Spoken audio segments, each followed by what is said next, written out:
Dear Pastor, this is the first time I'm writing to you, but I am a regular reader of your column and I'm having a problem. I have a boyfriend. We have been together for 2 years. When we started to date, he told me that he had another girlfriend. I told him I wasn't interested.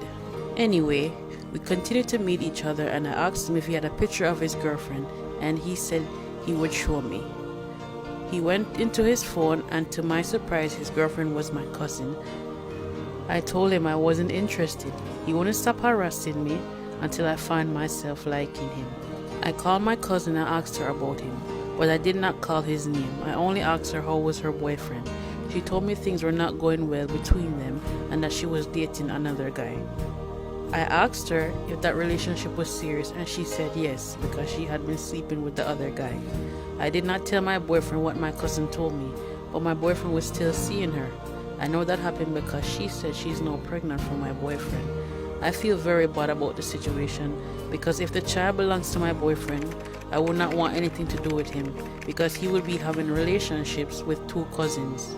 Please give me your advice, Pastor.